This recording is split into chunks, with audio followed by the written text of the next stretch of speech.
early. Hey, if it works, why not? Should have thought of that 2 years ago. Okay, I'd like to call Missouri Western State University Board of Governors meeting to order. The first item of business is to approve the meeting minutes. Do I have a motion to approve the August 19th, 2021 Board of Governors meeting minutes? So moved. Oh, sorry, second. We'll move on to hear the Vice President's reports. First, we'll hear from Dr. Manganaro.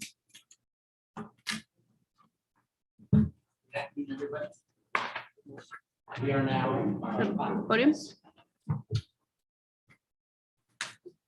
There we go. Good afternoon. Midterm grades were due yesterday, which marks in a sense the, halfway through the semester, though we're well through more than halfway through the semester. So we are moving on. There's a wealth of material in our board book related to all the wonderful things that our faculty and our students and our staff are engaged in academic affairs. I just wanted to take a few minutes to touch on some of the highlights.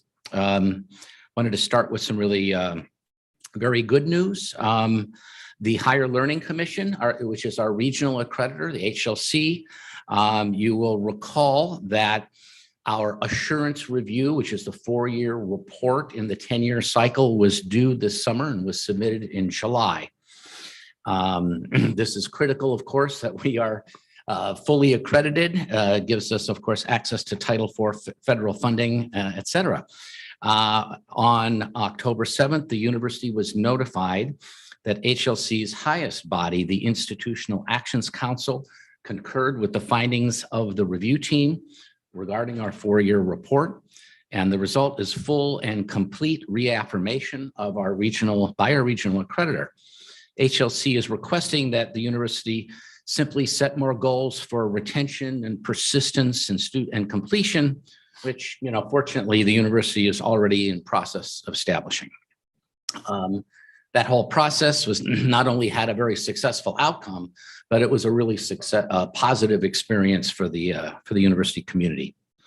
You'll recall that at the last board meeting, Dr. Elise Hepworth presented to you the Master Academic Plan, or MAP, and I was gratified that this body unanimously endorsed that plan.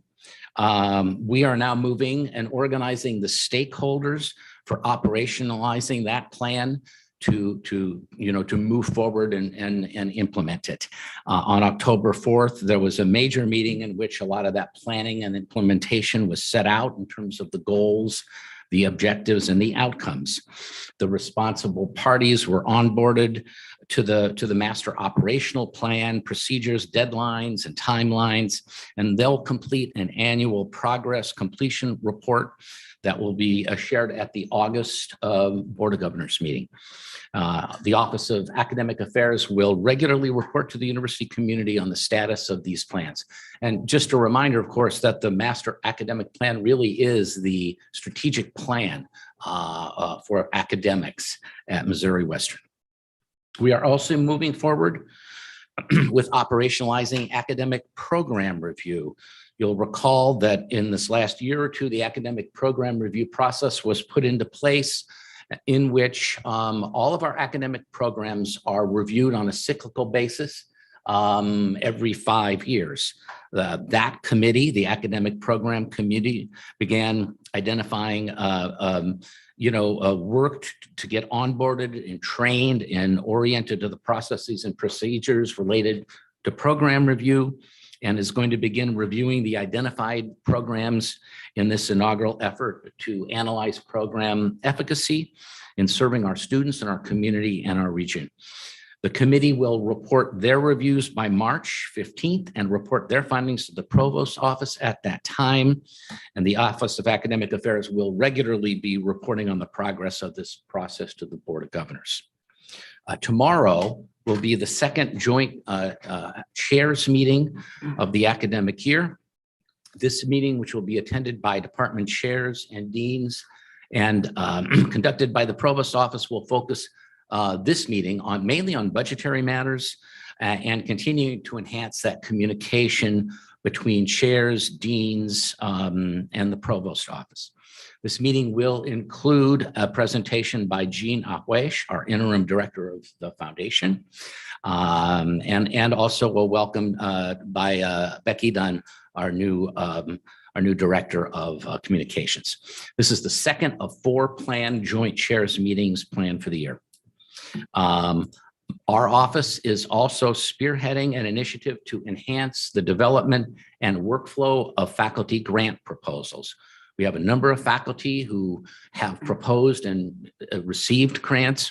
This initiative is really intended to provide more resources and support for faculty developing grant proposals, and also create a working group and establish a process to ensure coordination between those units that could be affected by acquiring a grant.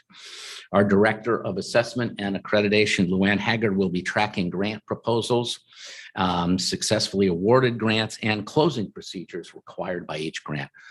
This is something we really do need in order to provide both maximum support for creating grants, but also ensuring that all people in our community who are affected know that these grants are being proposed and being implemented. The provost office, continuing a course enrollment process that we initiated in the summer of 21, is working with the chairs and the deans to ensure that courses and sections in spring of 2022 are enrolled to maximize our resources.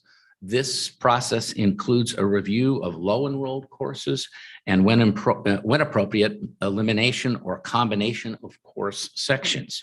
The provost office is also encouraging chairs to rotate courses from year to year or semester to semester in ways that both maximize resources, and also improve time to graduation for our students. Finally, I'll mention that our inaugural GriffCon, our Griffon conference, occurred last month. It was very successful with over 60 attendees. It was sponsored by our new goal Office of Applied Learning, as well as our Center for Teaching and Learning. It was very successful. Its theme was appropriately applied learning.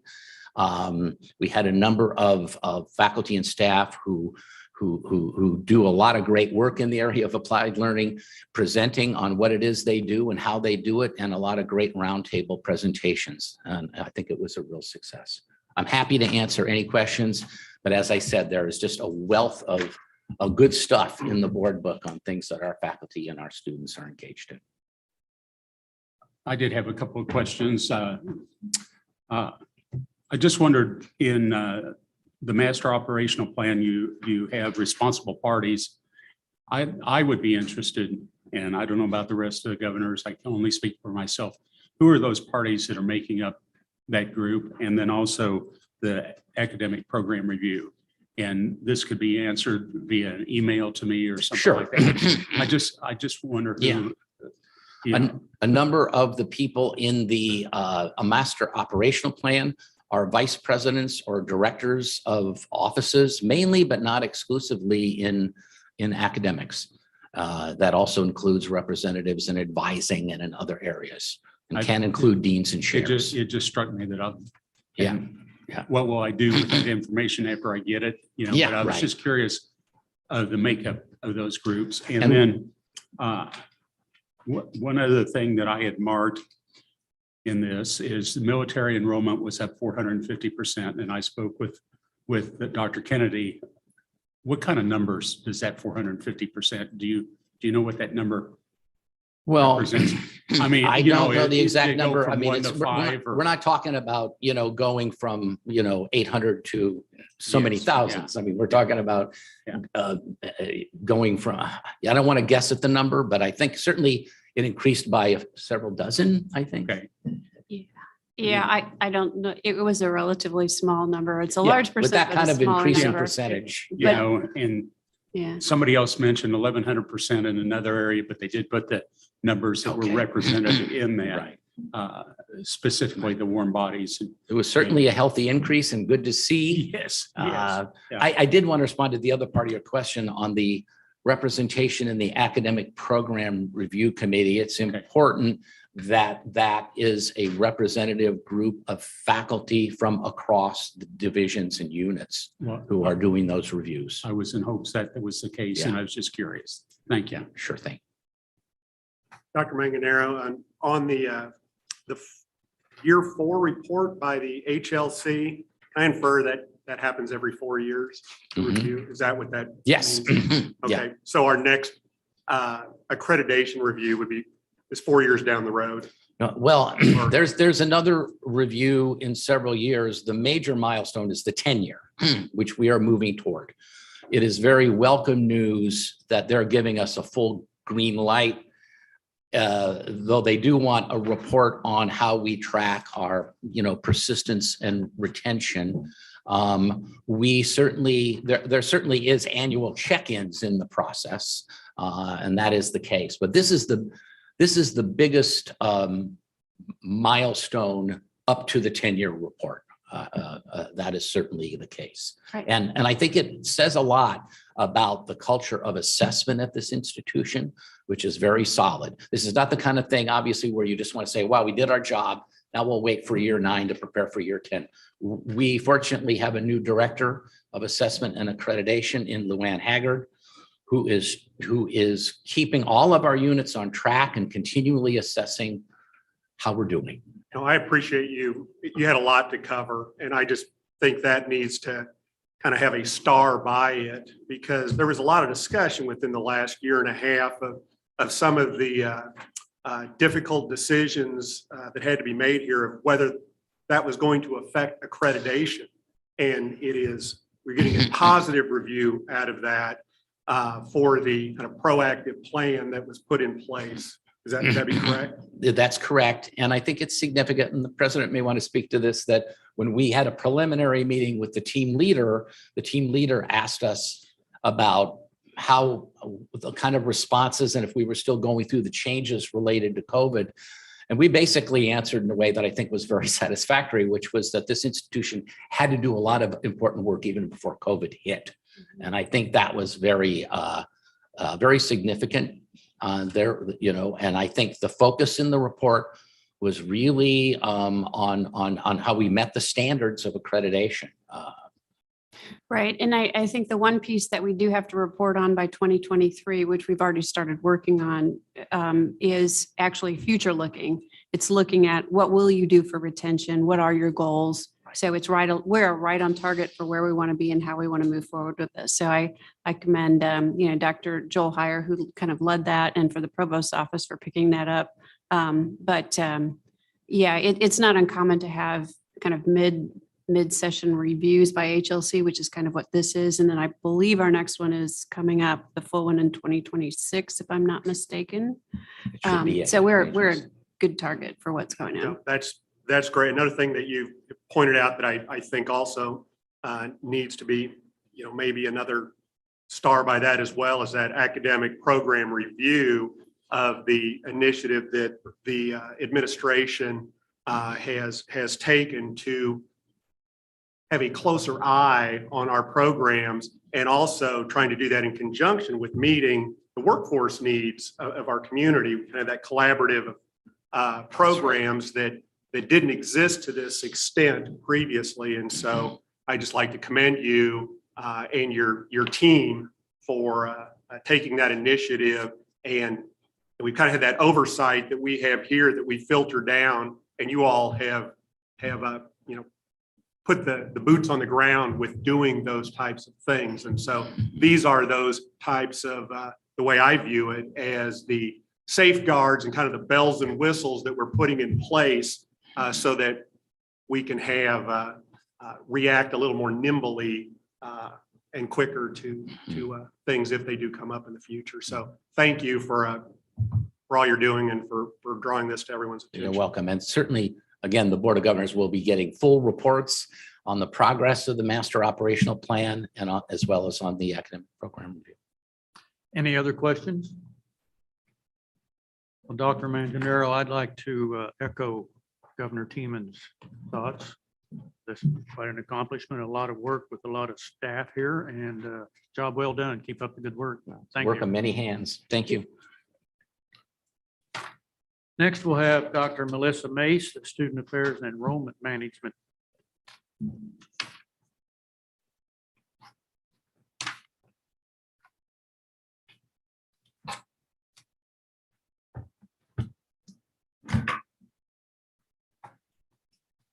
Right. Good afternoon, everyone. Governor Ebersold, President Kennedy, governors, cabinet members, and Griffin community. Thank you for the opportunity to present the work of the Student Affairs and Enrollment Management Division. As the written report attests, it has been a very fall semester at Missouri Western. The semester kicked off with new student move-in, 3 days of Grip and Edge, Grip Up Downtown, tailgating, and new student convocation that concluded with a spectacular fireworks display. And all of that was before the first day of classes. Quite frankly, we have been going nonstop since then with student activities, programming, and student services, all working at full capacity and collaborating across campus to provide the very best student experience possible. Dr. Kennedy charged us with creating an exceptional student experience, and we took that challenge to heart. Since the first day of classes, when Western Warm-Up introduced new students to campus organizations, offices, and community businesses, we have held over 138 student activities. Please allow me to share just a few. Tailgating at football games, fraternity and sorority rush, 12 student-focused homecoming week events, including the pep rally, during which our homecoming court was crowned, and the homecoming parade, which was a lot of fun. Don't Get Smashed Bro alcohol awareness event just last week in the esports arena. Just this week on Monday night, Residential Life hosted Boulevard of Treats, trick-or-treating on Monday, and Diversity and Inclusion hosted an inclusion performance that rocked the house with over 200 students in attendance on Tuesday evening. Like I said, just to name a few. And this does not include Big Pink Volleyball tomorrow morning in the Looney Practice Gym, a collaboration with Recreation Services, or the Griffin Esports 24-hour charity live stream starting this afternoon. We have also worked hard to maintain and create new partnerships to benefit our students. You've heard me previously mention Partners in Prevention, managed by our Director of Counseling, Katie Jeffers. During National Suicide Prevention Awareness Month, Dr. Kennedy signed an agreement with the Family Guidance Center, a partnership that will allow for one of their counselors to work full-time in the Missouri Western Counseling Center at no cost to Missouri Western, but a huge benefit to our student population.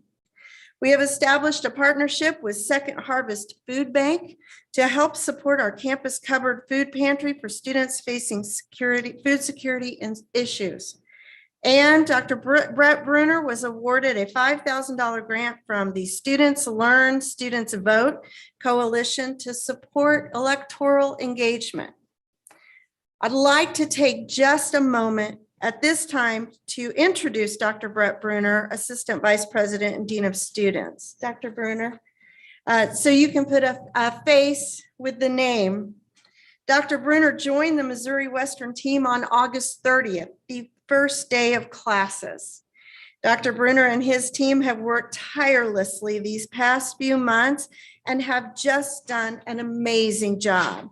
We are blessed to have Dr. Bruner at Missouri Western, and we thank you, Brett. Moving on to from student affairs to enrollment management, academic advising and course registration is now underway for the spring 2022 semester. Registration for classes opened on October 18th for seniors, athletes, honor students, ambassadors, and military service members and veterans. Students with a freshman status were allowed to begin registering for courses today. So communication on advising and registration was strengthened dramatically this year.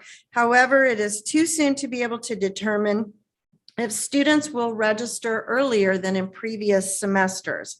Spring enrollment reporting will begin next week and will continue through spring census. I will have an update for you at the December Board of Governors meeting. I am pleased to say that we kicked off the fall 2020 recruitment cycle on schedule. As previously shared, our application opened on July 6th and acceptances began on September 1. August 30th also kicked off travel season for freshmen and transfer recruiters. So far this fall, recruiters have been to 114 college fairs and made 140 school visits. Missouri Western hosted a regional counselor meeting, hosted a financial aid training, and a recruitment fair. In addition, the Director of Financial Aid, Cindy Spots Conrad, along with the member of our recruitment team, attended Central High School's FAFSA training and helped Central High School families complete the FAFSA and answer any questions they had. Campus visits programming consists of 3 different areas: daily and group visits, Go Griff's weekly Zoom series, and the Griffin Experience. I would like to highlight the Griffin Experience and thank everyone who has and is participating this fall. On Saturday, we will hold the 3rd of 3 fall Griffin Experience events. A true crime Halloween features majors that involve the criminal justice and the legal systems. Early in the semester, Griffin Experience events highlighted health and wellness majors and an all majors open house. A great deal of work has been done, but we know there is much work still to do. So the question is this work paying off? Are prospective students considering Missouri Western State University? So far, I am comfortable with answering yes to both questions. To what extent, of course, remains to be seen. However, we can take a look at where we are now versus where we were this time last year, something that we couldn't say at this time last year. So I thought I'd go ahead and start with spring 2020 admitted freshmen.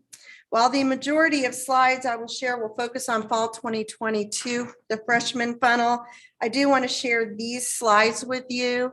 So the first slide looks at the 2020 admitted freshmen. And as you can see, on Monday night when I ran this report, we were up 9 students.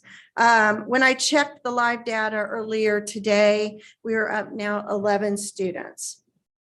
Admitted transfer students is demonstrating an increase of 27 students or 87% over the same time last year.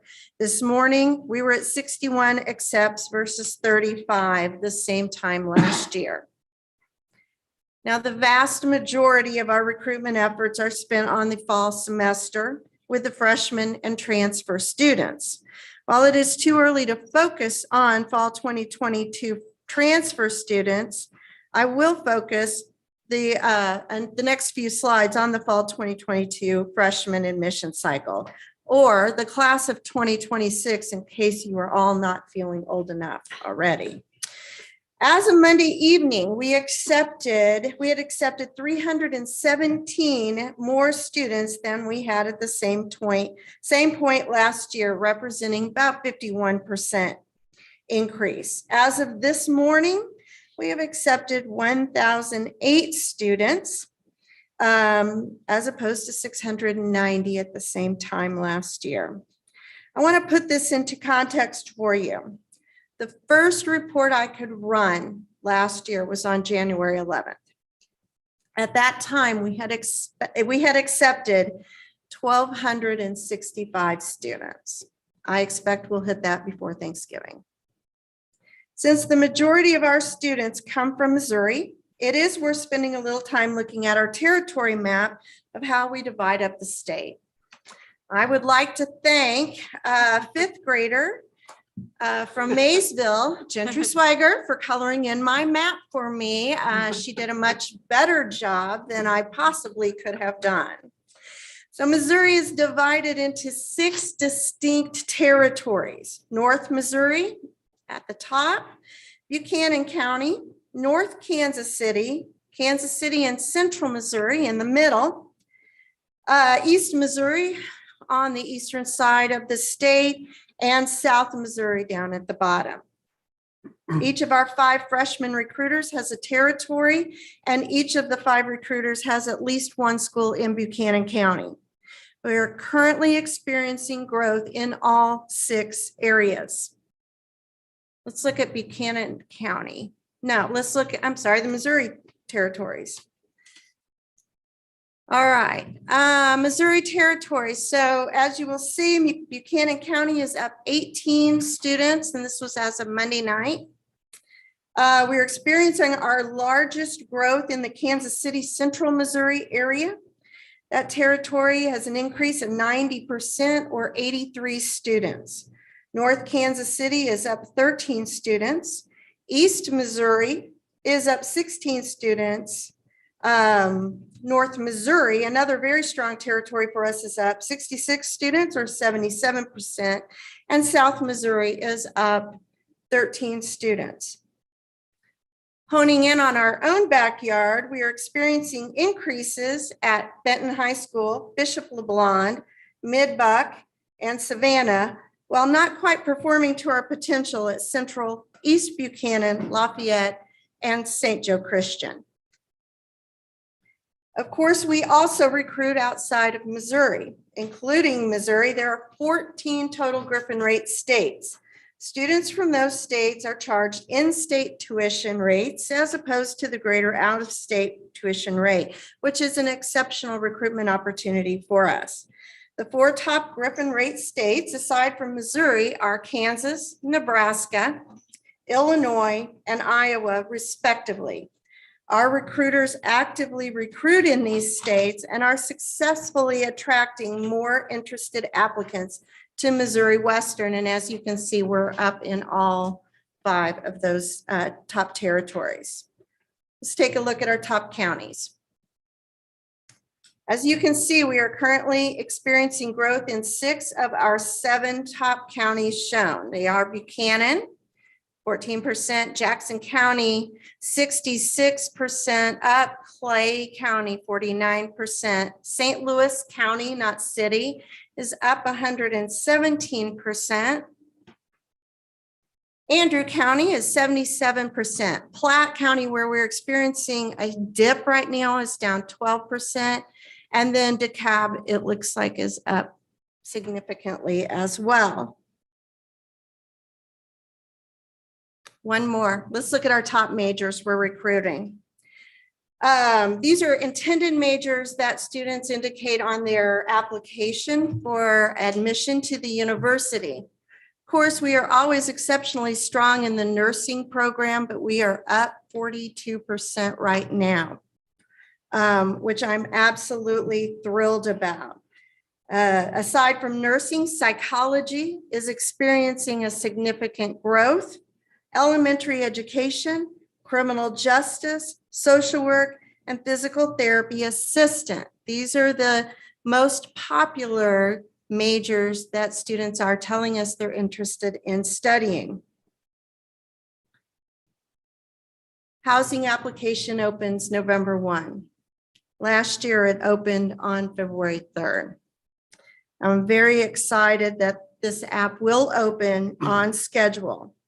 So new for next year, all freshmen who live on campus will live in the newly remodeled Scanlon Hall.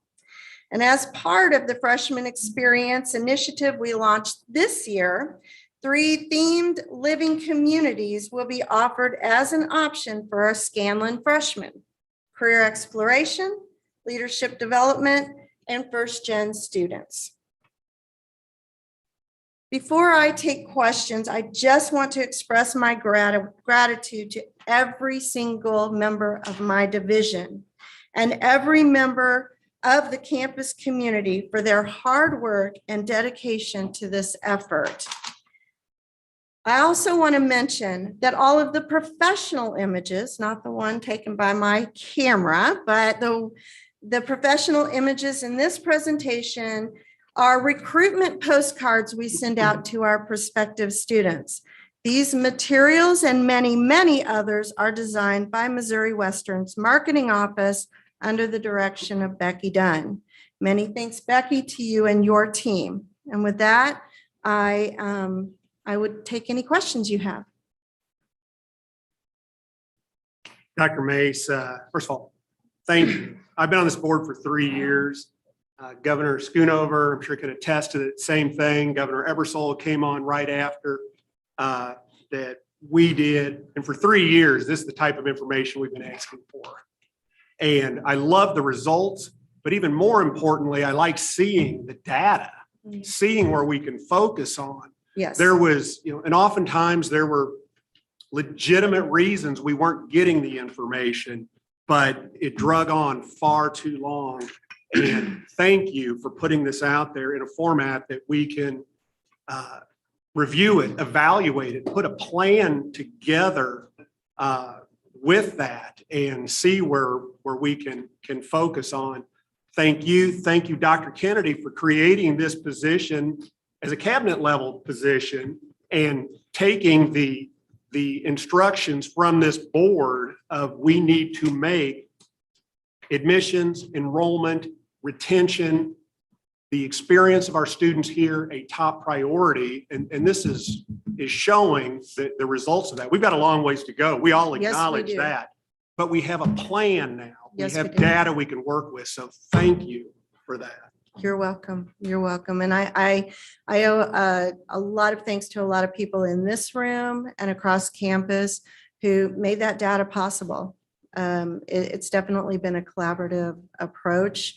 And I'm happy to have the data at our fingertips so that we can be proactive and are not reactive months and months after it's too late to do anything. So, and Hannah, Governor Berry, I don't know how you feel about how your student experience has been these first couple of months, but I'm hearing from a lot of students that they are having a great fall semester. So I would absolutely agree with that. And thank you to everybody in the Student Center for Involvement and Student Affairs for everything that they've hosted this semester so far. It's been a great semester, and I'll talk more in my report later about it. awesome. All right. I have a question. What's the typical, I don't know the right word, but retention from these admissions that actually come through the door? The yield. Yeah, Yes. whatever you wanna Okay. call it. So great question. If we look at the yield rates from last year, the freshman yield rate was 24.7%. So we'll round that up to 25%. We need at least 3,000 admitted students to reach what we think we can do, which is the possibility of 800 enrolled freshmen. But we'll have to hit that 3,000 plus mark in order to make it. I do think that 24.7% may be a little low for us this year because we did get off on the right foot and so many wonderful things are in place. But that's the number I'm using. I think that's a good, safe number. On the transfer side, it is 57%. So transfer students yield at a much higher rate. Trying to be the eternal optimist. Yes, ma'am. How many can we handle? Well, You said we should get 3,000 would yield 800. Is that what you said? a little over Is that 3,000. maximum capacity for? No, it's not maximum capacity at all. I think the university could handle much more. Mhm. As freshmen? Yes, absolutely. I would love to see us, What would be dream day? for me, Yeah. get over that 1,000 student mark, that 1,000 freshman mark. What's the most we've ever had? Does anybody know? The total enrollment, the highest total enrollment was around 7,500, I believe, but I don't know about freshmen specifically. Not equal, you know that, right? Correct. Correct. No. But I will have that data for you. I'll look at that. You have that. Always nice to know what's possible. Yes, I will be very happy if we just, What about you, boss? What do you want? Oh, I'd love to have that problem. Yes. Right? I mean, if we had 1,200 Well, it's freshmen, actually not that fun of a problem. well, you know what though? But it's a problem that you have a good solution No, to. that's true. We're right? all up. Yeah, it's all up. And that kind of problem is, I like running faster after those kinds of solutions Yeah. because it's good for everybody. And that's the positive. That's what leaves you with a smile on your face when you figure it out. So I applaud Dr. Mason, her efforts. I think we are going in the right direction and I'm very happy with this. So, you know, the yield data is always interesting. And this is really the first time around. We've even sat down kind of very methodically and said, how are we going to look at this? So I think we're Mhm. definitely headed in the right direction on that. yeah. It's impressive that you know all that because that's step one in my opinion. Then you can always build a plan around Correct. knowledge. If you have no knowledge, it's a little difficult to build a plan. The, when we return for the February board meeting, those numbers will give us a very good indication, a much better indication than October. February will give us a good indication and April will give us a fantastic indication of how we're gonna end. But we're happy with the progress we made. We're cautiously optimistic. But we do have the data in hand and that's something we didn't have before, so. Dr. Mace, could you repeat the yield of the transfer students? Sure, the yield for transfer students is 57%. That's what we experienced for fall. That's what we'll calculate our spring. That's how we'll sort of predict or forecast what we think we'll bring in for transfer students. And then of course, the yield rate for freshmen is the 24.7. Mhm. Do you have the same data available for previous years? No, sir, I don't. Okay. Well, I'm glad that we have it now and being able to look at hard numbers that are real numbers is beneficial, whether they're good or not so good. At least we can work with them and accolades to you and your staff for developing this information that the board had charged you and President Kennedy with some time ago. So good work. Thank you. Any other questions for Dr. Mace? Thank you. Thank you. Next up, we have Teresa Grosbeck. Teresa is the interim athletic director, and this is her first board meeting to present. So we welcome you, Teresa. Thank you, Governor Eversole. Good afternoon. Thank you, Dr. Kennedy. Thank you, governors. I appreciate the opportunity to present on athletics, recreation, and esports.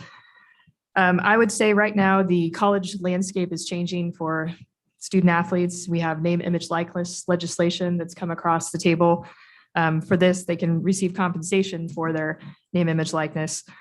However, they cannot receive compensation for performance, participation, or an inducement to enroll at a specific institution or for work that's not performed at a fair market value. And I think some suspect that Division II athletes are immune to this. However, we do have 8 confirmed NIL deals within our own athletics department across 6 student athletes. And of that, I would say 1 has financial significance and probably some marketability with degree, and that was Emma Hoffert, one of our softball student athletes. There's also a lot of activity with Constitution for NCAA. There's evaluation of Articles 1 through 6 for the membership. Really, I think this has been driven a lot by Division I, but looking at making sure there's not, with the Alston case, that there is some freedom in the decision-making process and that student athletes are included in that. So what's likely to come out of that is more autonomy for divisions and conference offices, less redundancy, ideally, an opportunity for student athletes to be more involved in the process and greater flexibility. And as you've seen, there's been a lot of movement across conferences at all levels of members shifting from one to the next. So that is a discussion. I'm on a membership task force for MIAA about what's the future of our league and how many is the ultimate goal and where do we want to be in that process. We're excited again to welcome back a number of student athletes. So we're at 441 total, which is one more than our record-setting head count last year. Amongst that are all of our 17 sports, cheer and dance.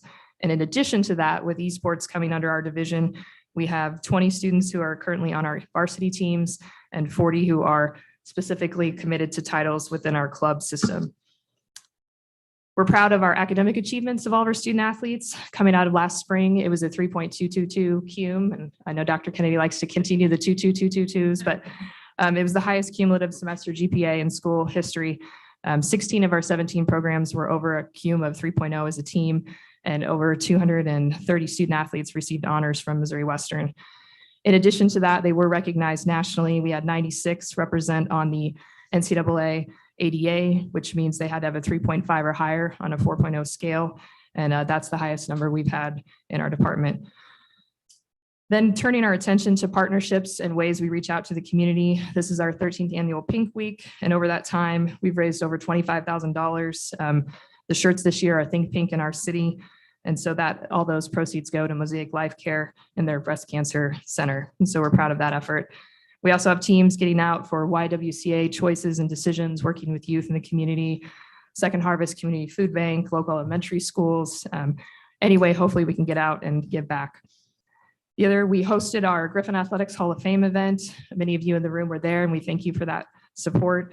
We had a really tremendous event, 4 individuals. Amongst those, our former head softball coach, Jen Rigdon, the MIAA all-times wins leader, Jackie Bishop and Brandon Simmons. Most say that they are our best softball and baseball pitchers in the history of Griffin Athletics, and Roger Allen, who went to the NFL, and then also the 97-98 men's basketball team.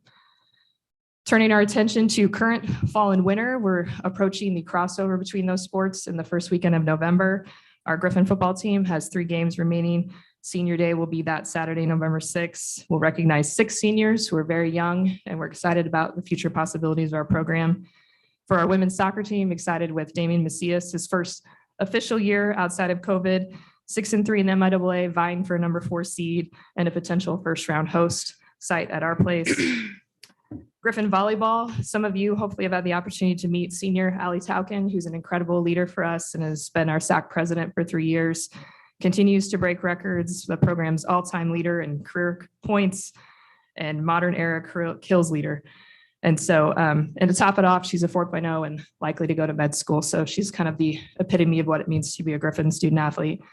But the volleyball team sitting in the top 8, looking towards a postseason bid. So we're excited about that. Madison Nash finished 3rd at the MIAA Cross Country Championships, which designated her as a medalist, and also most likely, if she continues to run the time she's running, a potential national qualifier, which we've not had in cross country before. This is only our 2nd all-time in terms of all conference for cross country.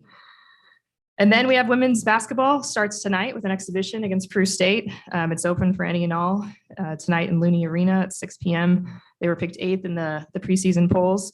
Men's basketball, coming off our regional appearance last year, will start in the small college basketball tip-off at Civic Arena, same weekend, November 5th and 6th.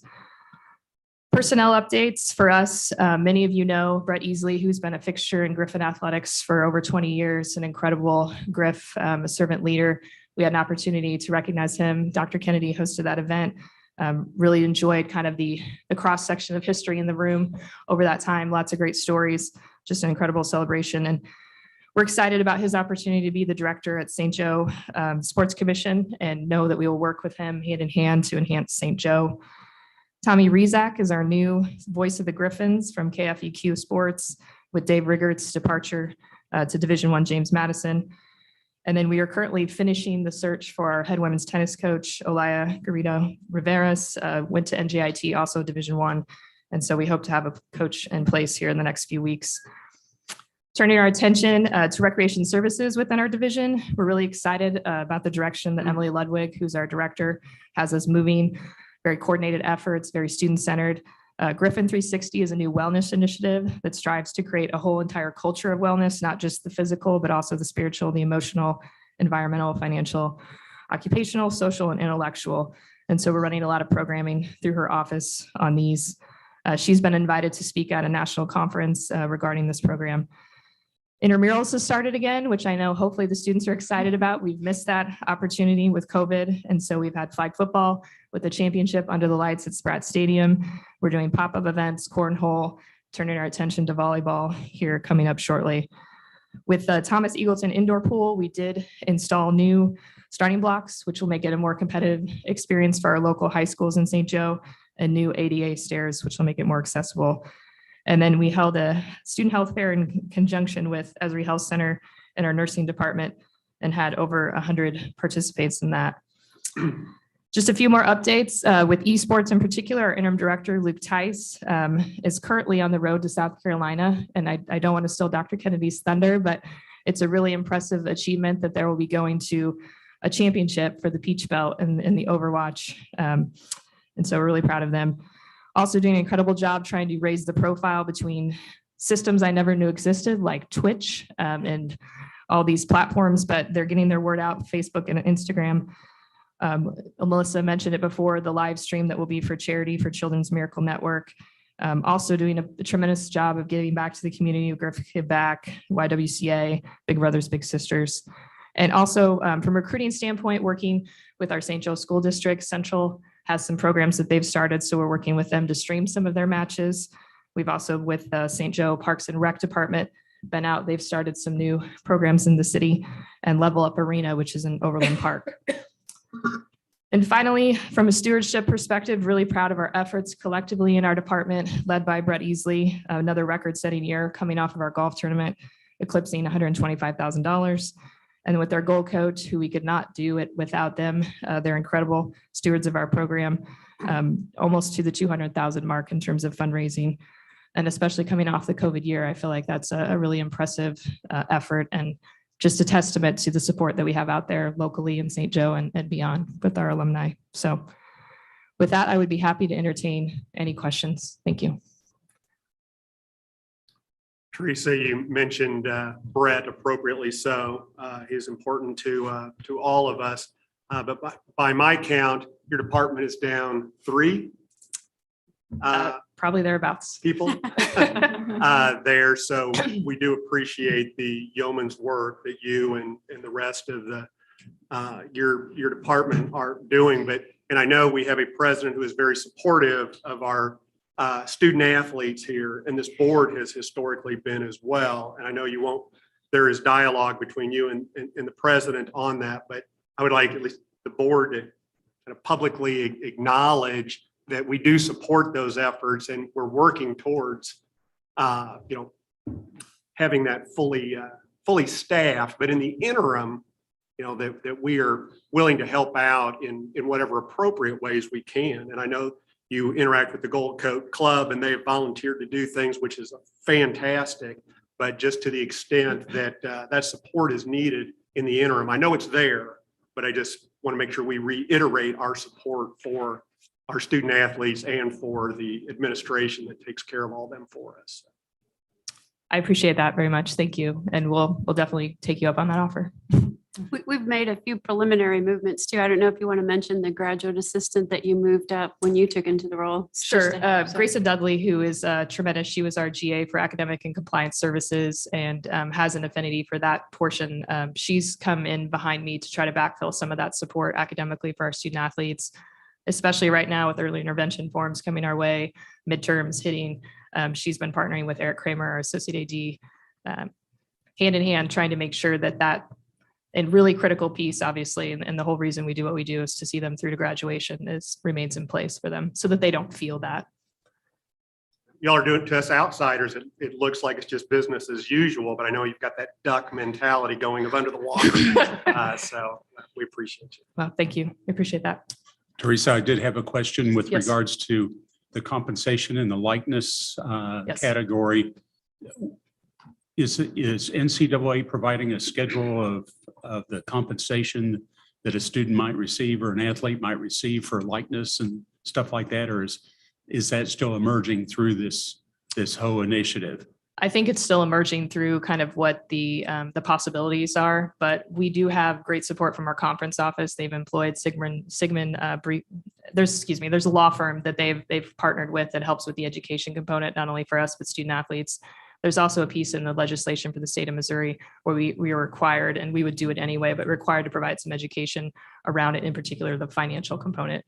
And some steps where we try to help guide them. So they have to notify us within a certain time period, so we can at least walk through the details of that, making sure that they're not breaking any laws, for number one, but two, that their best interests are at heart. And so I think we've seen right now, it's been things like if you post so many Instagram posts, you might get a certain amount per a post, or, a total in general. But I think the total number is not known yet.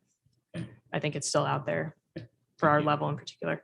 But I do know the MIAA is leading in that top 20 across the nation when you look at the summation of all the student athletes within our league that have deals currently for NIL. And so we've been very specific about trying to be out there in front and trying to show that Division II has marketability in that way to help us not only for the students, but for recruiting as well. So. Thank you. Any other questions? Teresa, I'm going to make a comment. I'm just terribly impressed with the grade point average of our athletes overall. I think that's an outstanding GPA, something I never attained personally when I was in college, and I wasn't an athlete. So I think that it really is a hallmark of our program, and that the staff pays that much attention to it. Also, I personally, and I know the board does, continue to support the athletic department. And I know that at least 2 of the current board members have had children go through our athletic department in years past. And it's a great part of this institution. And we thank you for your stepping in and filling these shoes in the interim. Thank you. Absolutely. Thank you so much for all of your work. We appreciate it.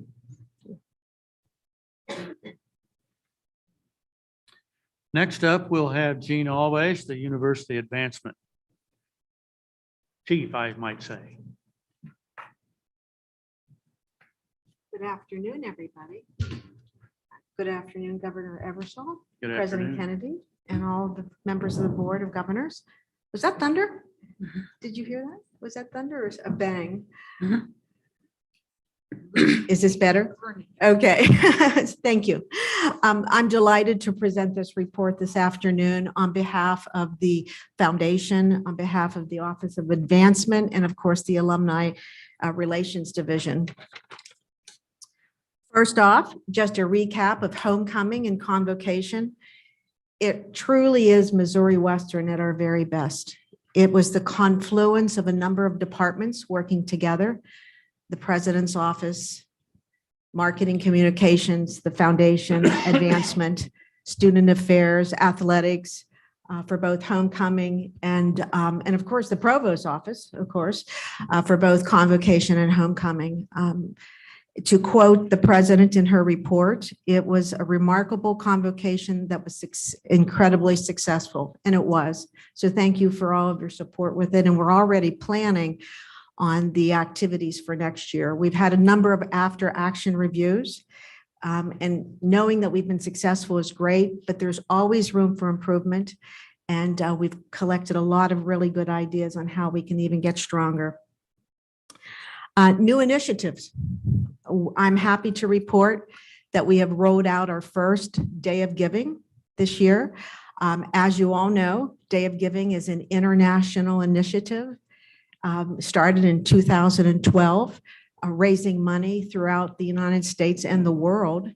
And so we kicked off our first one. And the very exciting thing about this, it's an omni-channel approach. We're just not using mail. We're just not using web. We're just not using email. We're just not doing major gifts. It's an omni-channel approach. So it's very, very exciting to work with the team, to work with marketing, work with the boards. The boards have been incredibly generous. We're just so delighted. We just received a very generous donation today, and we're very happy about that. So this is very exciting. And the official day, it's called Giving Tuesday. The official day is November 30th, but we're already starting and ramping up. We go live on November 1 with the website and with the QR code. A postcard is going out. So that's moving along very swimmingly. Next, again, speaking of omni-channel, I'm happy to report, as many of you know, one of the areas that we wanted to really make some improvements with is integrating more closely the foundation with the university and your goals. Well, I'm happy to share with you, after a number of conversations with finance, with our president's office, that we will be launching our first Griff Guarantee Scholarship campaign, again, using omni-channel. As you all know, we have a number of endowments that generously fund scholarships, but what's really exciting about this is it funds they're called impact scholarships. It funds the here and now. They're not endowed. The good news is they're not endowed. The bad news is they're not endowed, but it's mostly always good because there are many donors out there that want to participate but can't set up an endowment, but they want to participate and support our students. So we're rolling that out and work very closely with the finance office on that. And again, omni-channel, mail, email, web, phone. And so it's just not a mail campaign. It's using all the channels at our disposal. Next, in terms of new initiatives, I'm happy to report that working with the Provost's office, as Dr. Maganero reported earlier, we are working together in terms of a grants and a foundation program. This is very exciting. I remember when I came here back in May or June, and I did a quick study about the opportunities here. And it's so wonderful to hear that we're moving that boat forward and we're rolling that out. And what's really important is the coordination, and we've worked very closely with his office. And as he shared with you, I will be making a report tomorrow and supporting his initiatives, and he's supporting what we're doing on the foundation side. They're very similar markets, but there are some nuanced differences that we have to know up front going into, so we don't have any complications with that. And then finally, I'd like to thank all you governors and the foundation board and the staff and leadership on your support of what we're doing, moving this program, again, integrating and aligning it with the university's goals, rolling out new initiatives and fundraising and best practices. And if you have any questions, I'd be more than delighted to answer any questions you might have. And yes, I love your quote, Lee, about like the duck thing with the pedaling underneath really fast and calm on the top, pedaling fast on the bottom. And that's what we're doing. In other words, it's controlled chaos. That's right. That's right. Any questions? Gene, for those of us not on the foundation board, what is what do we have? What's the foundation have as far as its revenue? Or Sure. where are we at on that? So I might need to turn to Michelle for more precise numbers, but I can say our total assets are at 60 million. I will be presenting to the foundation board and to the president and the board chair a breakdown, as well as, of course, Daryl, and because it's something he and I have wanted, breaking it down from unrestricted, temporarily restricted, and permanently endowed. I know last year we hit our revenue goals of I don't want to, Michelle, could you address the revenue on the revenue side, please? The money's raised, Lee? Is that what you're? No, just what we have as far as our investments or what the balance. 60 million. Okay. Yeah. Okay. I just wanted to make sure. Okay. 60 million. Yes. And again, we will be having some very important conversations about that moving forward, about the breakdown of that. And because it's not unrestricted, it's all not permanently endowed, but we've taken a really deep dive of what those numbers are. And it's an important conversation to have.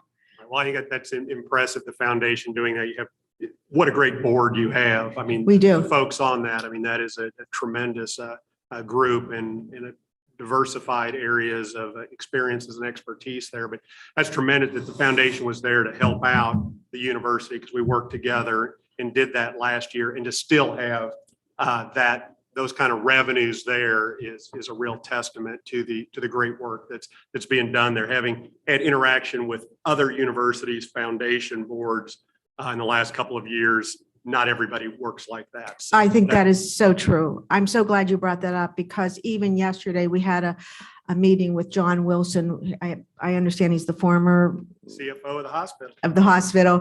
and he wanted to go over the report and I welcomed it. I sent it to him hoping he would be open to meeting in advance of the meeting just to understand it. And it could not have gone better in terms of the depth. We were totally in sync on what we have, what we don't have, what we need to do, what we shouldn't do. And so, yes, it's an impressive group. You're absolutely right. Okay. I might just step in since I am on the foundation board, and I'm not going to quote the percentages of growth that we experienced last year, but both US Bank and Commerce Bank met the challenge, and they were within just a minuscule difference of being able to accomplish the same thing. It was absolutely stunning. And the nice thing about the $60 million, it took us well in and ahead of where we previously were the year before, even after working with the university so closely with some of the things that were needed. So the 60, I believe, is a new record for the foundation. It is. And I'm glad you added that. Thank you, Bob. That's an important piece of information. Well, I might say that the foundation has been an integral part to the, not only the university, but working with this Board of Governors, and we're very appreciative of it. And I'm very proud that this board has a significant contribution. And Indeed. very proud of everybody. And I thank everybody for responding to Jean and my request for that participation. Thank you all. And thank you, Jean. Thank you. And thank you all as well. But again, it's the leadership too. And so it's the leadership of our chair and it's the leadership of all of you. And we thank you.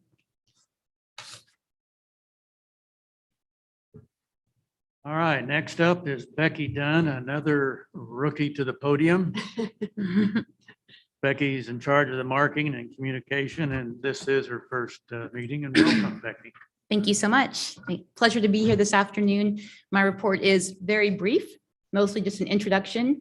As you'll see in my board report, I've been here just 6 weeks. And so I'm spending a lot of time getting to know campus, really assessing the resources and the needs that we have, learning more about all of the opportunities that are available and the story that we can tell about Missouri Western. I've listed a few early efforts, really proud of the team that we have and the creative services team, especially as Dr. Mace pointed out with our graphic design. We're really pleased to be able to come together and produce such high quality pieces to represent Missouri Western. And I'm excited to be here. So I'll close very briefly. Hello, I'm new. I'm excited to be here and happy to take any questions. Well, I have a comment, Becky.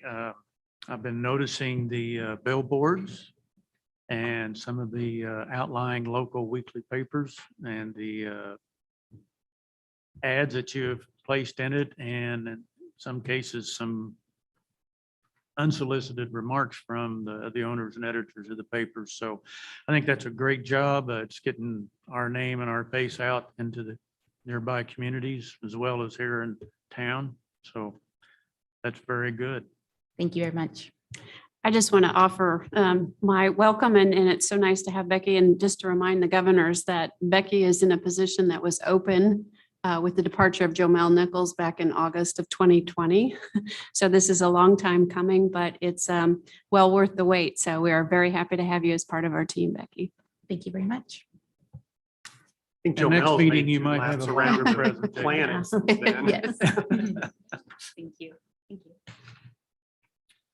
Okay, finance and administration by Daryl Morrison. This is not his first time. Who is that? You never know when it might be my last, though, Governor. No. Good afternoon. Before I begin the committee report that will follow, I want to update on my area. I'll begin with the finance, accounting, purchasing areas. We have closed out or really close to closing out the year end for 2021 to audit. I'd like for you to note your calendars for November 18th. That'll be the next planned Personnel, Finance, and Operations Committee. But it is also the time that we will be discussing the fiscal year 2021 audit report. Our auditors from BKD are scheduled to be with us at that time. So it's November the 18th, and Betsy will send out additional information. Also, they worked extremely hard, a lot of long hours, and getting our financials together. We talked earlier about some athletic deficiencies and positions. I would say I'm probably down over 20 in my area in total from what is currently budgeted, including 2 associate vice presidents and director of purchasing, just to name a few. We're down police officers, we're down custodians and grounds, and the list can go on. And we're facing the same shortage. And I just want the board to realize this. We're facing the same shortage that a lot of industry in our town are facing. But we're doing a lot with a little.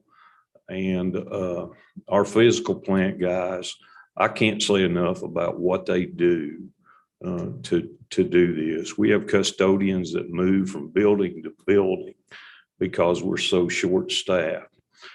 And I'm going to do something that I've never done before at a board meeting. I'm going to invite our painter in here, because that's how many we have on campus. One, until we converted someone about 5 months ago to help us.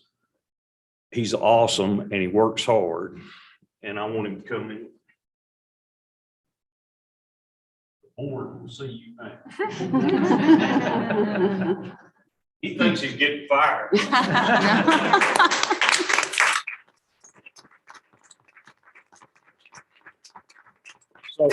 So what I want to do is, this gentleman's name is Bruce Parsley. He's been with the university for 16 years. 16 or 17. Yeah. 16 or 17 years. He's an incredible employee. Okay. I wish I had a staff full just like him. He'll do anything that we ask him to do. He'll come in over late. And while I don't have 100% like him, he's an example of a lot. Okay.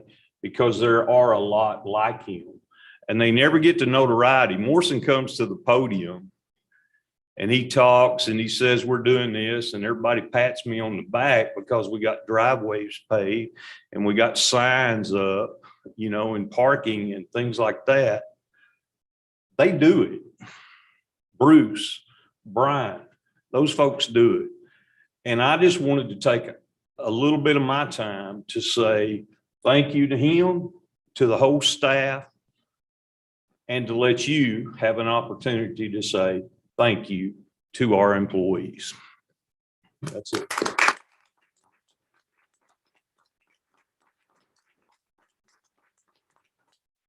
By the way, Bruce, don't expect a raise. Bruce, thank you for coming in. And on behalf of the Board of Governors, we do thank you for your hard work and your dedication. And it's good to see you here. Thank you. Thank you, Bruce. Your heart rate can go down now. There's a lot we've got going on across our areas. Thank you all for indulging me in that. A lot going on. One of the things that I'm most proud of is we've started new employee orientation on this campus out of HR. That's a big task. We had no formal training when people came on board here. Okay. And so this is a way that we have streamlined that. Sarah Freemeyer and her staff, Claudia Barrett, others have, and they work with various departments that come in and speak, and it's a great process. And maybe we need to do that with our board members so they learn what our employees do. I don't know, but it's very good. All of our areas are very busy. A lot of things going on. Open enrollment's coming up for HR. our student accounts, financial aid, still dispersing the higher education emergency relief funds to our students. We are about, I don't know, 85, 90% complete with that. And we disperse funds from $200 to $1,500, depending on your need and the number of hours you're enrolled in and various things like that. I see Governor Berry smiling. She has already spent her funds. It's in the savings account. Oh, okay. But that's been very beneficial to us. So I appreciate all the work of my group, and some of them are in the room today, and I don't tell them enough, but they work hard, and we wear lots of hats and do lots of things. And, okay. And that concludes my report. Any questions?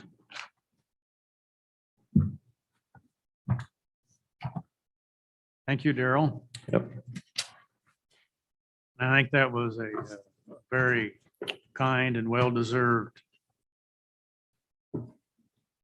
comment or action you took there with Bruce. I probably won't get my office painted anytime soon, Governor, so, but other than that, it'll be fine. I'm sure you will. But Okay. if the rest of the employees in that group is indicative of Bruce, even though you're so grossly short, you've got some good people there. We have a lot of great people here. We really do. And we have a That's lot of an great indication staff. of this university overall, I think. Faculty, students. We do, and the faculty employees. as well. Okay, I can't pay them a compliment though, the faculty, because they don't report to me, Rick. So that's, well, you can give them a compliment anyway. no, we have great faculty. Yes, we do.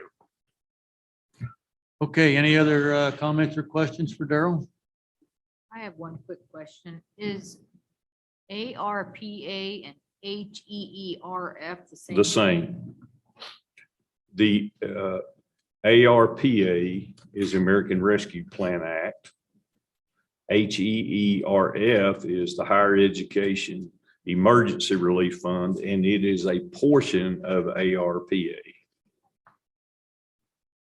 And I'm assuming when you said the allocations were made based on need and hours, that need was defined the same way the government defines it for like. We did. Pell-grants and all that? Yes, we did. We looked at the expected family contributions and things just like used for Pell Grants or Stafford loan eligibilities and so on, SEOGs and things like that. Okay. All right, next we'll have the report from the Personnel, Finance and Operations Committee, and that will be given by Governor Norton. The Personnel, Finance and Operations Committee met on October 18th, and Vice President Morrison will provide our report. Okay. Thank you, Governor Norton. We did meet 1 week ago. I began with a report on the finances for last year, our operating revenues, our operating expenses. I've summarized some things in this chart for you with a 3-year comparison, with the blue being 21, 2019. And as you can see, our operating revenues have fell off. Okay, COVID, lower enrollments, things like that have dipped us down. Our expenses after 20, with some of the reductions that we made and things like that, we pulled it back in. Net operating revenues are up, and you can see they're up from 2 years ago, $10 million. That's a result of the federal funds, okay, that the university has received, okay, and then other changes, okay. Increase, decrease in net assets, 9 million, 6 million, and then up 7, okay. A lot of that is due to the funds that we were able to invest into our physical plant, capital, okay, which has a long life instead of being expensed out, okay. Even if we were to remove all the federal funding though, okay, we're still Okay. I didn't do the exact number, but it's somewhere around 1.5. So we have made a tremendous shift in this, okay, in a very short period of time. And it's been very painful, okay, but we are moving in the right direction. And we'll get into this more at the Finance Committee meeting in a couple of weeks, okay. The financial update for 22, just kind of give you an overview of where we stand right now. Kathy Gammon's in the room. She's our budget director. She and I have worked closely, and we have made some adjustments thus far to tuition and fees, had to reduce our revenues on that. And the same thing on the housing. We've had to reduce our revenues on that as well. Okay. For this year, and along with food service. Salaries and compensation, you'll see some minor adjustments. That's primarily some salary lapse from the time someone exits the university until that position is filled, and minor adjustments on that. State appropriations, we have made some adjustments here to increase our state appropriations to recognize all that has been appropriated for us. We held some back at the beginning of the year, okay? And so it was not included. So we've included that now. All of that brings us to this. What started out this fiscal year as a balanced budget is now a $680,000 deficit, okay?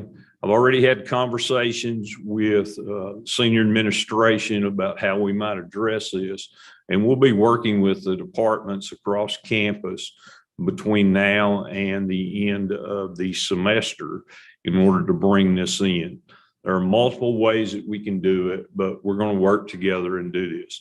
I will tell you that 680,000 doesn't overly scare me as the finance guy. And the reason I say that is because that is 0.8%.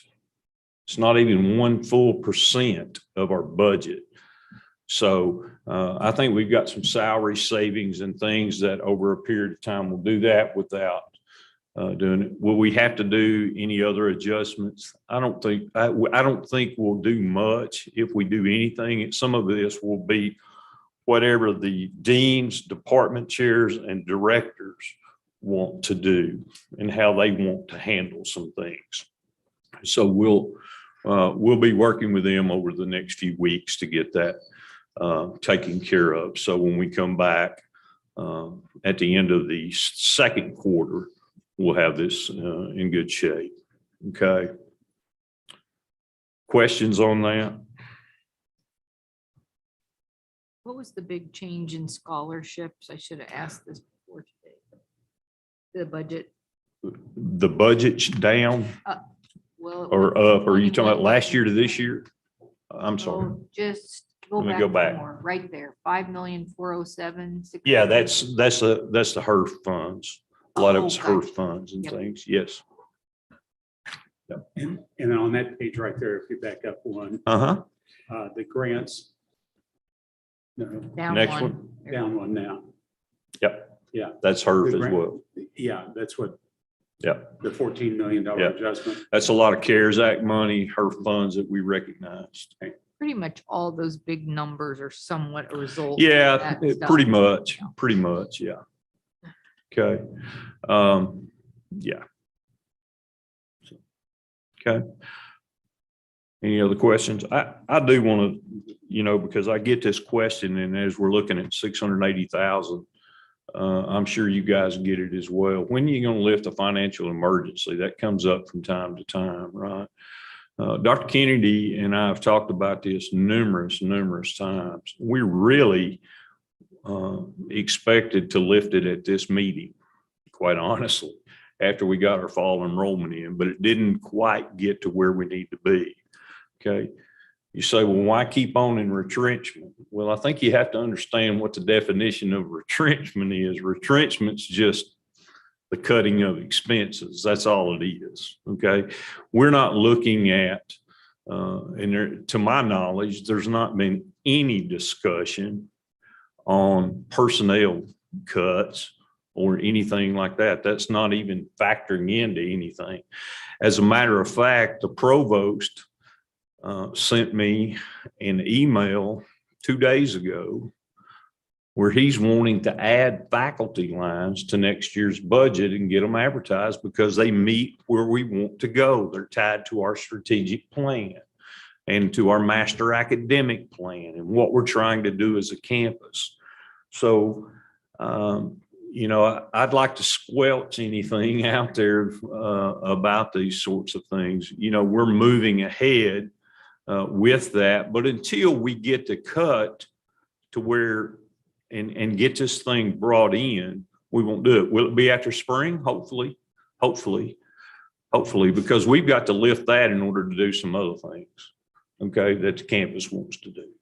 So it's coming, but any idea that because we haven't lifted a financial emergency declaration or anything that the university is about to fold or that we're not a viable ongoing concern any longer, those things, nothing could be further from the truth. We're in the best financial shape this university's been in I would say 6 to 7 years, quite honestly. Okay. We don't have the reserves, but from an operating standpoint. Okay. Next slide. Cash position still very strong. Okay. We're down. You expect us to be down. Those are about the same numbers, not quite as much as the housing and the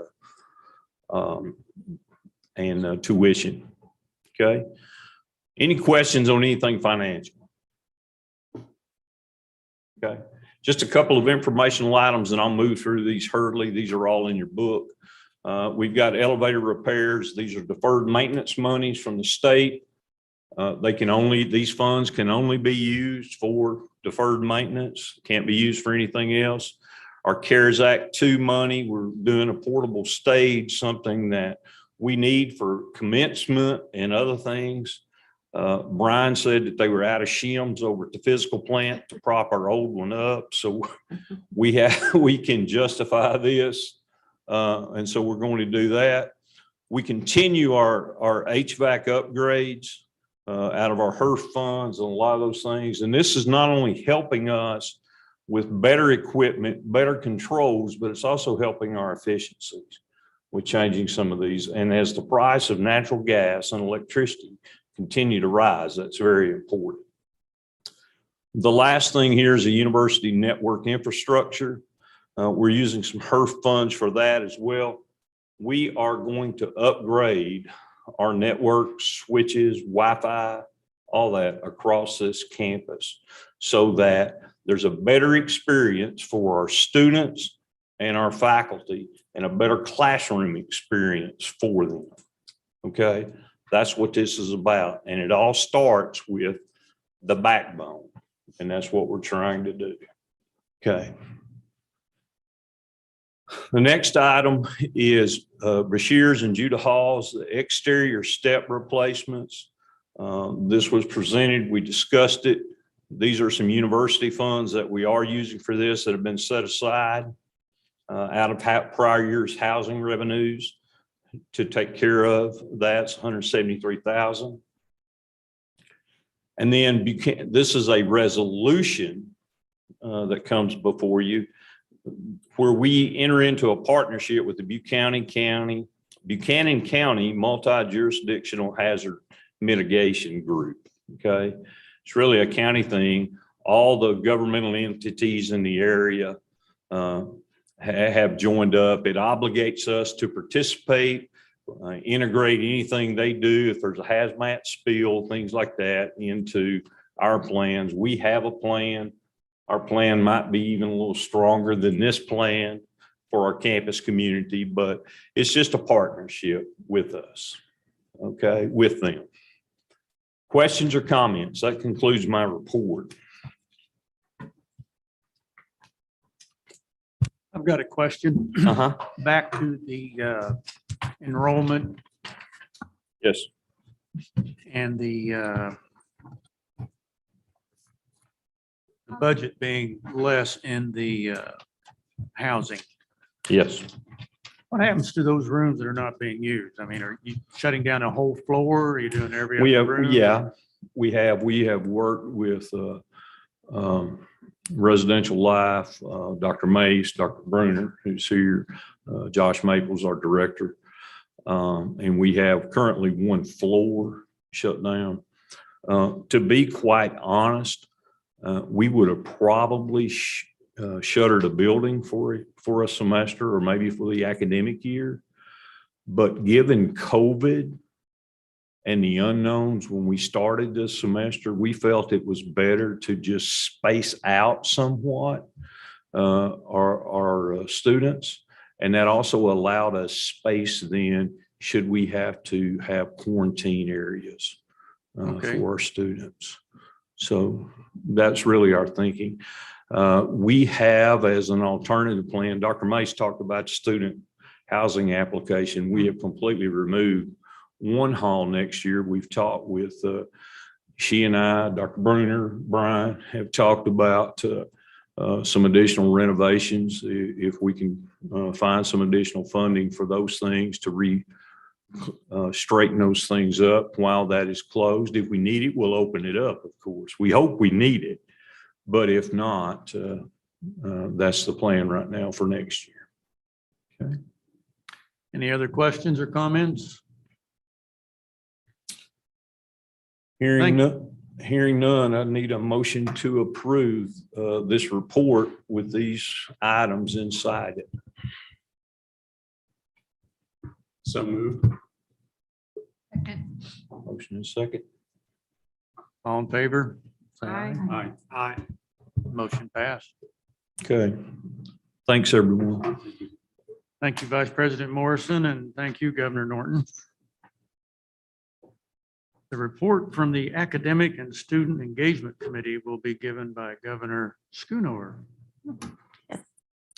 The Academic and Student Engagement Committee did not meet this past month, so therefore there is nothing to report at this time. Thank you, Governor Schoonover. Report from the Policies and Bylaws Committee will be given by Governor Teeman. Thank you.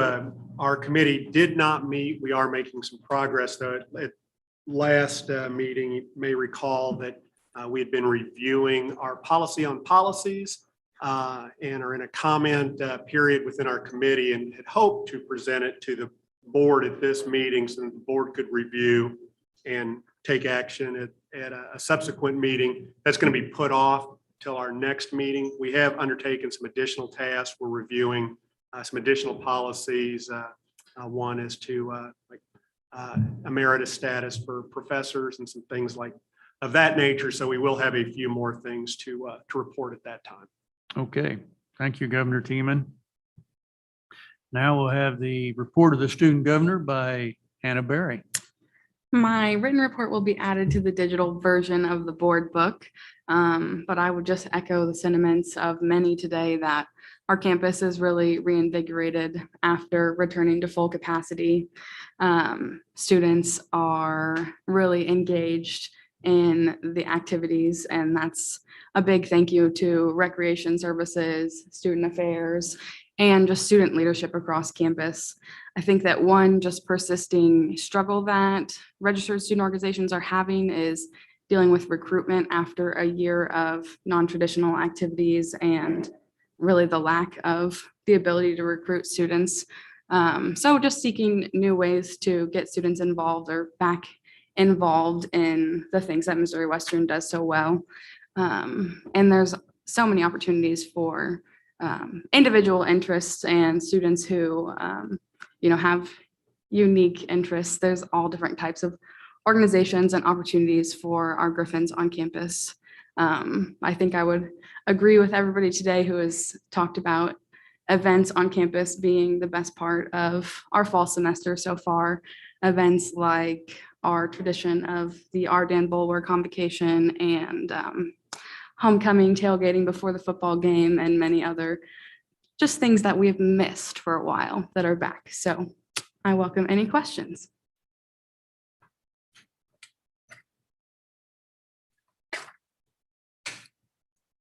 Thank you. We'll now hear from our president, President Kennedy. Well, thank you. Good afternoon. And thank you, Chair Ebersol and Vice Chair Schoonover, governors. It may be hard to believe, but the cooler weather and our trees, which are slowly turning to their beautiful fall colors, are evidence that we are now at the halfway point of the semester. And as we have heard from so many folks today, this fall semester has brought much vibrancy and vitality back to campus. So rather than repeat a lot of the events that you have heard about, I will move right along with my report. I did want to mention just one thing. Teresa mentioned this briefly about the appreciation reception and dinner that we had for Brett Easley, as we all had the opportunity to thank him for his many years of service to Missouri Western State University. And we were able to wish him all the best as he transitions to the Director of Development and the Director of the St. Joseph Sports Commission. I have to point out, during his remarks, Brett repeated several times that he, quote, wasn't going anywhere. He said that many times. And as we look forward to a new and yes, different collaborations with the St. Joseph Sports Commission and the CVB, it is such a positive piece to know that Missouri Western will still be working with Brett Easley. So we are happy he is remaining in St. Joe, and we look forward to those ongoing collaborations. And it really was a great night to honor him. So I was very pleased we were able to do that. I did want to say just real quickly that given all of the wonderful things that have been happening on our campus, and thank you, Hannah, for the student endorsement. I appreciate that as well. I did want to offer my gratitude to so many of our campus community who worked so hard to make all of this happen, to our staff, our faculty, our administrators, our students, and our alumni. It has just been fantastic to be back. It really has. So let me give you a few other updates. First of all, let's talk about COVID-19. As all of you governors are aware, Missouri moved from a mandatory to an encouraged face coverings for indoor public spaces effective October 15th. Our COVID-19 response team made this recommendation based on several factors, including positivity rates in Buchanan County, testing statistics in our area, hospitalization rates, along with our own campus data. At the time we made that decision, we had 0 cases on campus for 2 weeks prior to that date. And if you look at our dashboard today, we have 1 case. Importantly, however, our COVID response team continues to diligently monitor the COVID-19 situation in our area and to sift through the scientific reports and data as each pertains to our campus. I continue to participate in the St. Joseph Community COVID-19 roundtable discussions, as well as in the Missouri Department of Higher Education and Workforce Development's weekly COVID-19 conference calls. Should conditions warrant a change in this policy, we will do so again, based upon the same number of factors. Now, part of our COVID-19 mitigation efforts also include promotion of reliable sources of vaccine information to our campus community and to encourage those who are able to do so. So with this in mind, I'm happy to report that our Max the Vax incentive plan had a very positive impact on our campus. Overall, by the end of the program, more than 1/3 of the campus self-reported as being fully vaccinated. This included 29% of students and 85% of employees, up from a start of 15% of students and only 29% of employees. So completely, this has had an impact. As part of the program, we awarded $24,000 in cash and prizes to students and employees in weekly drawings that began August 27th and concluded October 15th. Importantly, the incentive program was funded by the university's Arpa or HERF funds. So that's very important to note. And I have talked to several of our experts, and because participation in the incentive program was completely voluntary, there's probably a good likelihood that our vaccination rate is even higher than what I've reported. I also want to mention that Missouri Western partnered with Heart to Heart International to provide no-cost vaccinations to our students, our faculty, staff, and members of the community at large. We had vaccination clinics first on September 28th and the second one just October 26th. Nearly 150 individuals from our community participated in receiving either a first shot, a second shot, or a booster shot. And I do want to thank Dean Harris, who also serves as our COVID-19 response coordinator for our campus, for her work in facilitating this. So we're very pleased with this.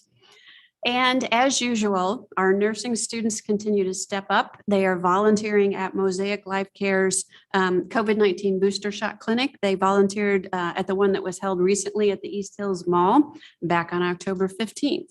So again, we will continue to monitor situations, pay attention to the data, and pivot as is necessary. Some more pieces of information I can share.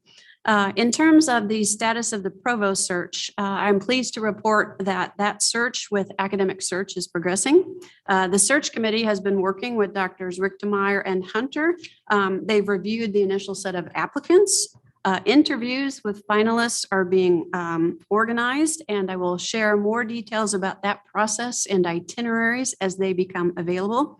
In the meantime, I do want to point out and thank Interim Provost Dr. Manganero, because he has provided solid leadership for our Office of Academic Affairs. Also wanted to provide a status of the search for the Vice President for Advancement and Executive Director of the Foundation. In concert with Bill Grimwood, who is our chair of the Missouri Western State University Foundation Board, the search for a permanent Vice President for Advancement, Executive Director of the Foundation has been initiated. Dr. Melissa Mace has agreed to chair the search, and she will be joined by Bill Grimwood, chair of the foundation, Dennis Rozonki, a foundation board member, Ms. Becky Dunn, who is our chief communications officer, and Ms. Kylie Strau, who is the president of United Way of Greater St. Joseph, Missouri, and a former governor on our board. To date, applications are being accepted. Review of those will begin in the near future. Some other university initiatives I'm happy to report about. One deals with the City of St. Joseph's Arpa funding. You'll recall that the city has had significant dollars available to it, and Missouri Western submitted a proposal of a little over $450,000 to address our local law enforcement agencies' personnel needs and to upgrade our equipment in order to provide state-of-the-art training in our law enforcement academy. Our proposal has been approved by the city council, and we are in the midst of negotiating that contract to determine the funding, project implementation timelines. We anticipate that this stage should be completed by early to mid-November, and I will bring you more details as those are brought forward. I also wanted to mention a little bit about our Center for Service, as we didn't hear for that. Still so excited about our Center for Service. I love the opportunities that it provides for our students to go out into our community, to learn about St. Joseph, but also to volunteer and gain some leadership experiences. We held our first Griff's Give Back Day of Service on Friday, September 10th. We had 203 students, faculty, and staff who volunteered at 13 different projects around the community. It was outstanding to see so many of our Griffins in the community volunteering their efforts. I was incredibly proud of that. We've also turned toward providing service to our own campus community. We held during homecoming week a grief sweeps, which was held on October 12th. And we had 51 volunteers from our campus community who spent the afternoon on campus projects. So they were cleaning, planting flower beds, washing windows, wiping down seating and looning area, and it was wonderful. These are both traditional events that we hope to continue in the future. I also wanted to mention that our very good partnership with North Central Missouri College continues. We are making good progress on our dual enrollment agreement. We've got drafts that are floating between our two institutions, and I am incredibly pleased that we are working to finalize this. I just too want to give a shout out to Dr. Claver from North Central and his team. I can't emphasize to you most how well we are working together and how important this partnership is, not only to our city and our county and our region, but to our university. So I'm very pleased with that. In terms of my community engagement efforts, I continue my efforts as usual to infuse Missouri Western into our community. I am engaging, re-engaging, repairing, building, seeking out opportunities to connect with a host of individuals in order to promote the university in every way possible. One piece of this I want to mention to you is that for our winter commencement ceremony, which will be held on December 18th at 11 a.m. in the Looney Complex, I am very pleased to report to you that we will have the honor of having Esther George, the president of the Federal Reserve Bank in Kansas City, who will serve as our commencement speaker for our winter commencement. Esther is an alumna of Missouri Western, and she is from Fawcett, Missouri. So I'm thrilled to have her, and I'm sure we will find her address inspiring. On September 29th, Steve Johnston, Chris Dunn, and myself visited the 139th Wing of the Missouri Air National Guard. We received a briefing on the wing's mission, a tour of a C-130 plane, and I had the opportunity to sit in the simulator and attempt to land one of the planes. I hope that doesn't portend to my participation in the esports review, but I do look forward to strengthening our association with the 139th. I also want to point out I was invited to serve as the guest host for the Joseph Company's second breakfast meeting, which was held on October 2nd. This group is working with a variety of leaders and their teams from St. Joseph in order to support initiatives to raise the entire St. Joseph community. The best part of that from my perspective was that my host duties allow me to share some of the positive aspects about Missouri Western and to bring more attention to this among a very diverse group of leaders. Finally, next week, Chris Dunn and I, my new chief of staff, will be attending a working lunch conducted by the St. Joseph Legislative Partnership so that we can determine our joint and shared legislative priorities for the upcoming General Assembly. Finally, let me just repeat, as we heard from Vice President Morrison, we are addressing our current budget situation. We recognize that our revenues have been lagging behind our original projections, and we have adjusted the revenue forecast, which has meant addressing, as he mentioned, approximately $688,000 or 0.8% in overall operating expenses. And as we've heard, I've asked Vice President Morrison to work with our administration as well as our campus community so that we can regain that balance by the end of the second quarter in December. And at this point, I want to thank everyone on campus for their efforts in managing their budgets prudently and working together as we go through this process. I think we heard several of my cabinet members and other leaders mention this, but I will close with this statement that I routinely make. Missouri Western is moving forward with clear direction and sure purpose, and I am thrilled to be part of this momentum, and I'm happy to take any questions.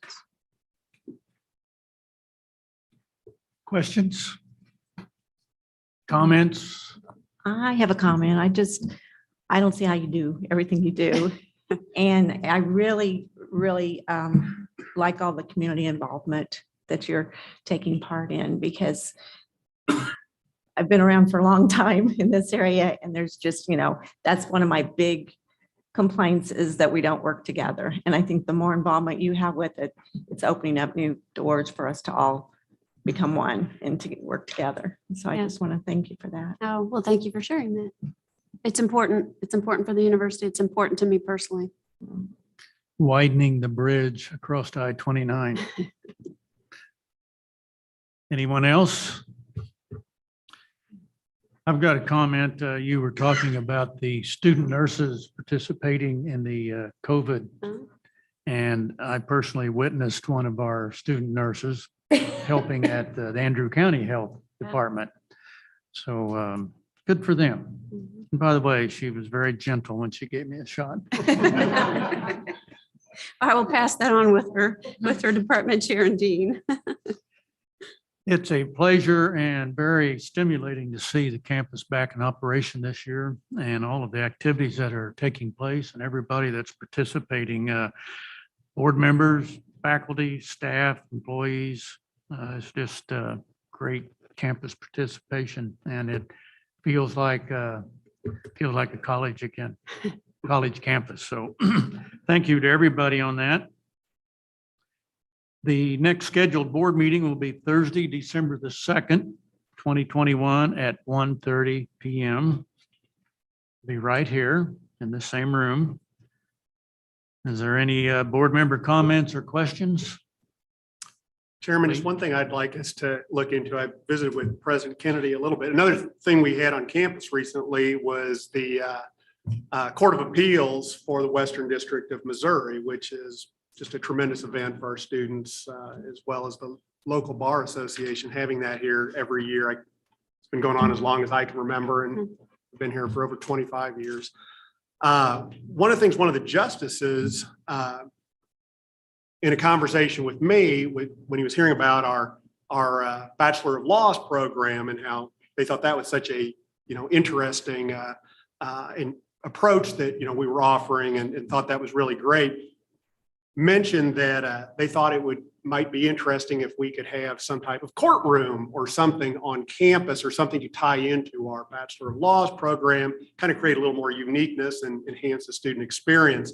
I don't know whether that is viable or not, but I would like us to at least kind of look into what might work for us. The presiding judge of our circuit here is an alum, and there is a library fund that is not insignificant there that can be used potentially for things like that. We might have some collaboration, maybe with the local bar association tying into our criminal justice in our new program like that, maybe even creating a unique space that might be a showpiece for students or things like that. I don't know if it will be viable, but I just like maybe the wheels to get moving on that, to at least explore that and see if that's something that would work for us. Okay. Any other comments or questions? There being no further comments or questions, a vote will be held to close the meeting pursuant to Missouri Statute 610.021, Sections 1, 2, 3, and 14, to consider legal matters, real estate, personnel, and other matters protected by law. Do I have a motion to close the meeting? Motion. Second. All in favor, aye. Aye. The motion. The board meeting's back in open session. Do I have a motion to approve the personnel recommendations as presented in closed session? So move. Second. All in favor, say aye. Aye. There being no further business, this meeting is adjourned.